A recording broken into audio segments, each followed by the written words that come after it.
வாழ்க வையகம், வாழ்க வளமுடன். வாழ்க்கை மலர்கள். நால்வோர் நற்சிந்தனை. மே 14.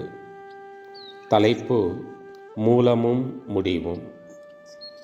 அன்பும் கருணையும் மகிழ்ச்சியும் நிறைவும் வேண்டுமானால் இறைநிலை உணர்வு எல்லோருக்கும் வர வேண்டும்.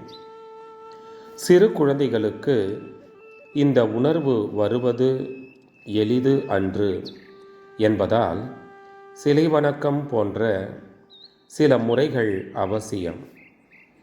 ஆனால் பருவம் வந்தபின் புற வழிபாட்டிலிருந்து அக வழிபாட்டிற்கு மாற வேண்டும்.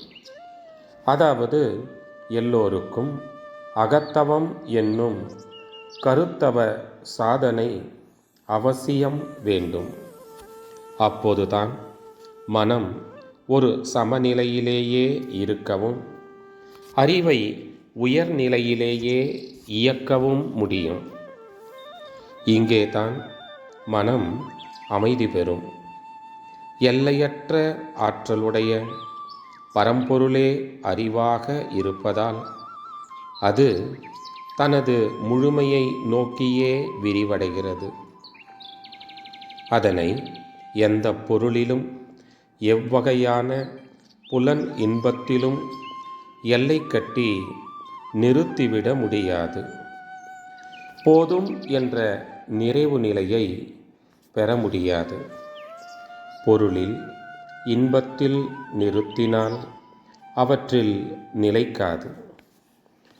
அதன் முழுமை நிலை இன்னது என்று தெரியாத போது, அதில் இணைப்பு கிடைக்காத போது, எந்த பொருளில் இன்பத்தில் அறிவை பொருத்தினாலும் அதுவே இன்னும் வேண்டும், மேலும் வேண்டும் என்று விட்டுவிட்டு விரிந்து பேராசையாக அலைந்து கொண்டே இருக்கும்.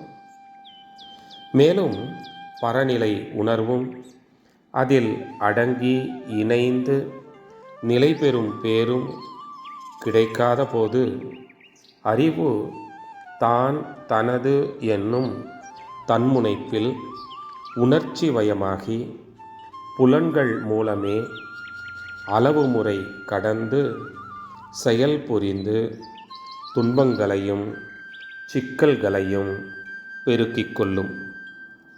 தனது மூலமும் முடிவுமாக உள்ள இருப்பு நிலையை அறிவு உணர்ந்தால்தான் அதில் அடங்கி நிலைத்து நிறைவும் அமைதியும் பெறும்.